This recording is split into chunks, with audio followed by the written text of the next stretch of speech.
College पढ़ता हूँ, मैं पंडित हूँ। दोस्त मजाक उड़ाते हैं मेरा। दोस्त काय बात का मजाक उड़ाते हैं? किस बात कि का? तुम पंडित हो, ब्राह्मण हो इसलिए। अरे तो पंडित है तो ये तो गौरव का विषय अच्छा है। तो कौन लोग मजाक उड़ाते हैं? मेरे दोस्त, कौन है वो दोस्त? वो अदर कास्ट के हैं। उनसे बोलना कि दुनिया को जिसने गणित सिखाई ना 0 दिया वो आर्यभट्ट पंडित थे।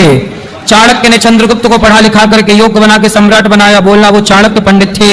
राम को शिक्षा दीक्षा देने वाले वो वशिष्ठ पंडित थे। परशुराम 21 बार क्षत्रियों को विहीन करने वाले वो परशुराम पंडित थे, ब्राह्मण थे। बताओ उन मूर्खों को। क्या करूं गुरुजी, इसलिए मन गलत जगह जाता है, मन करता है सुसाइड कर लूं। अरे राम राम, तुम मरने चले, काहे मरोगे? बहुत परेशान करते हैं वो। कौन? दोस्त। वो दोस्त नहीं है, नालायक दुश्मन है वो आपके।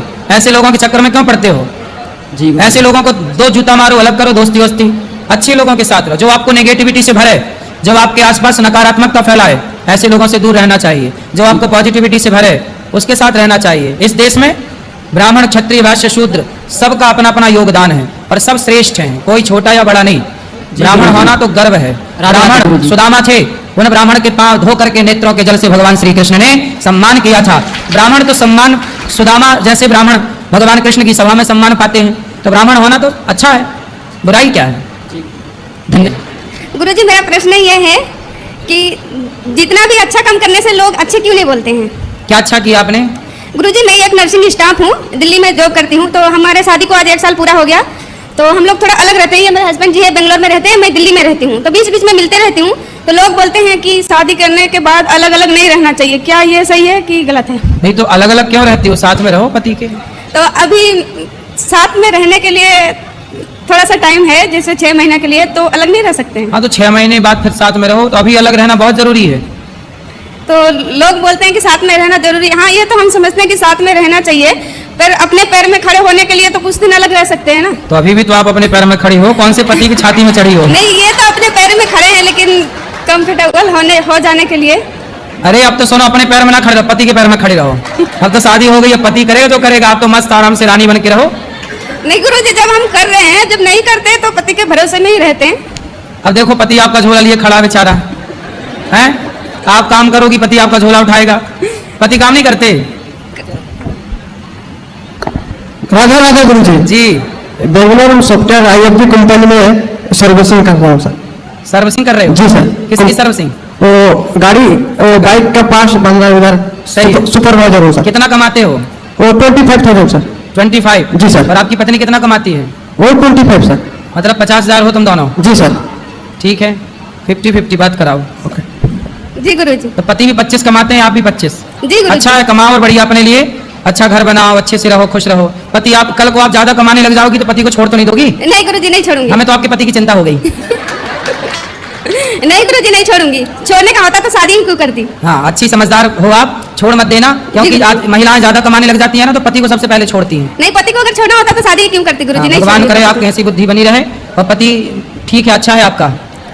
राधे राधे गुरु जी। लेना चाहते हैं। कौन सा ज्ञान? वो सासू माँ के ना, सासू माँ किसी और के गुरु बना रखे हैं। तो सब कहते हैं कि इसे तुम भी उसी से बनाना पड़ेगा, इसे किसी और से नहीं बनाना पड़ेगा। फिर तो कौन सा वाला ज्ञान चाहिए आपको? गुरु मंत्र जो होता है, हाँ, गुरु बनाना होता है वो। हाँ, तो बना लेना। बना सकते हैं? बोलता है कि नहीं, इसे नहीं बना सकते, एक ही गुरु होना चाहिए। अब हमें पता ही नहीं है वो गुरु रहते कहाँ पे है वो। ठीक है, जो आपका मन हो वो करो। ठीक है, राधे राधे गुरु जी। और सासू माँ की आप बता दो, यही पर सुन रही है। क्या बता? वो ना, उनको ना लालच बहुत है, लालच से पीछे नहीं हटती है वो। तो आपकी सास बहुत लालची है? हाँ, यही पर सुन रही है वो। तो आपको बाद में डांटेंगे नहीं? क्या बोल के आगे बहू? नहीं डांटेंगे। कहाँ बात करा सास से? कहाँ सासू माँ? ए सासू माँ, क्या नाम है सास का? सासू माँ आप बोल दो, ललिता देवी। क्या? ललिता देवी। ललिता मैया। ए लालची सास, इस तरफ आओ। बुढ़ापे में लालच, काय का लालच करती हैं? बात करा बहुरिया से। गुरुजी, इनका ना भगवान की कृपा से सारे बच्चे इनके बहुत अच्छे हैं। बेटे भी, बहू भी, पोता पोती भी छोटे छोटे हैं, लेकिन हर बात मानते हैं वो। लेकिन फिर भी मैया का कोई वो नहीं रहता, मतलब गुस्सा करते रहते हैं वो।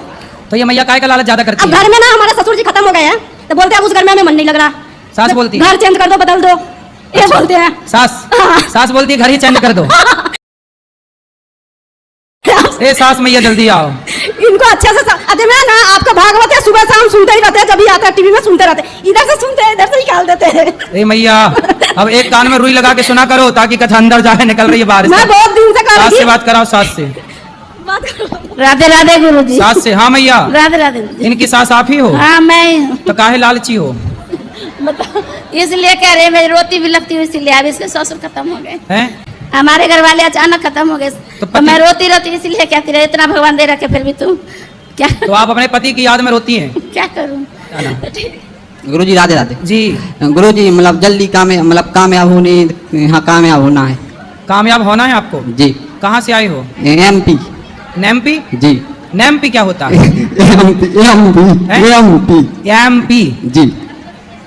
एमपी मतलब क्या, फुल फॉर्म? एमपी सागर।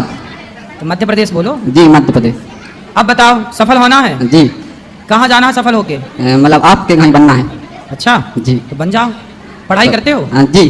क्या पढ़ते हो? मतलब 12वीं पढ़ गए। तो अभी 13वीं पढ़ो, 14वीं पढ़ो, करो कॉलेज की का पढ़ाई पूरी। गुरुजी मतलब बिजनेस करें कि व्यापार करें? हैं? मतलब नौकरी करें कि व्यापार करें? व्यापार करो, बिजनेस करो। गुरुजी आपके गले लगना है। हैं? जी। लग जा गले से। प्लीज। अभी लग लेना गले, अभी मिलेंगे गुरुजी। ऊपर। हाँ। राधे राधे गुरुजी। गुरुजी सक्सेस क्या है, सफलता? सफलता क्या है? सफलता के अपने अपनी परिभाषाएं हैं सबकी अलग अलग। जी।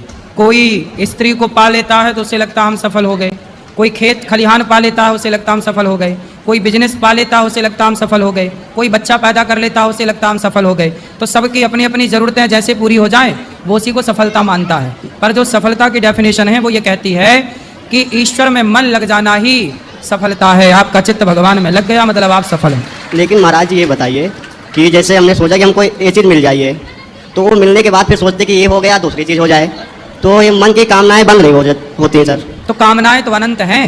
कामनाएं रावण की पूरी ना हो सकी तो आपकी और हमारी क्या पूरी होंगी। इसलिए जरूरतें पूरी कर लो। रोटी कपड़ा मकान हमारी जरूरत है, जी। जरूरतें पूरी हो सकती हैं, इच्छाएं पूरी नहीं हो सकती। इच्छाओं के लिए ना परेशान होइए, जरूरतें पूरी करिए और बिंदास जीवन जियो। ठीक, राधे राधे महाराज जी। राधे राधे गुरु जी। जी। मैं महाराष्ट्र से आया हूँ। हाँ। 3 साल पहले तुमको गुरु बनाना चाहता था लेकिन आज बनाया मैंने सर गुरु। और जब तुम विठल जी का नाम लेते हो ना कथा भागवत में, बहुत अच्छा लगता है हमें। विठल जी का, छत्रपति शिवाजी महाराज जी का, उनके तरफ के है ना महाराष्ट्र के। हाँ। तो बहुत कथा सुन के बहुत अच्छा लगता था। कथा सुनने की बहुत इच्छा थी लेकिन वो आज पूरी हो गई, 3 दिन हो गए। खुश रहिए। हाँ धन्यवाद। गुरुजी राधे राधे। जी। गुरुजी थोड़ी मेरी समस्या अलग है। क्या? वो ये है कि मेरी मम्मी पापा बहुत पूजा पाठ करते हैं लेकिन दुखी बहुत रहते हैं। किस बात से? वो इसी बात से दुखी रहते हैं, गरीबी बहुत है। अब मैं उनको बोलता हूँ कि जो है उसमें पर्याप्त रहा करो। आप गरीबी दूर करो ना। आप कमाते हो? हाँ जी बिल्कुल। थोड़ा ज्यादा कमाओ। सर मैं केयर टेकर का काम करता हूँ गुरुजी। देखो माँ बाप गरीब हैं बात ठीक है, पर जी, उसका जी। बेटा आप हो ना। कितने भाई हो? हम 3 भाई हैं, तीनों भाई कमाते हैं। तीनों लेकिन भाई और फिर अच्छा भी उनको कमाओ। लगता है पड़ोसी को देख के या किसी और को देख के उनको बड़ी अपने आप में दुखी होती कि इनका बेटा ऐसा हो गया, उनका बेटा वैसा हो गया। हम भी तो कमा रहे हैं, हम जितना कमा रहे हैं उतना। प्रिय भक्तों, गुरुजी कहने का अर्थ ये है कि ब्राह्मण होना तो बड़े गर्व की बात है। ब्राह्मण तो भगवान को भी बहुत प्रिय है। ब्राह्मणों को ही सारे शास्त्र सारे वेद पढ़ने की अनुमति है। तो ब्राह्मण होना तो अपने आप में एक गुण ही है। तो इसमें किसी शर्मिंदा कैसी हो सकती है। इसलिए ब्राह्मण होने पर गर्व करो। तो प्रिय भक्तों, उम्मीद करती हूँ आज की यह प्रस्तुति आपको बहुत ही अच्छी, बहुत ही ज्ञानवर्धक लगी होगी। अगर आपको यह वीडियो पसंद आई है तो वीडियो को लाइक करके हमारे चैनल को सब्सक्राइब करना ना भूलें। मिलते हैं हम आपसे अगली वीडियो में। तब तक के लिए जय श्रीमन नारायण, जय श्री राधे कृष्ण।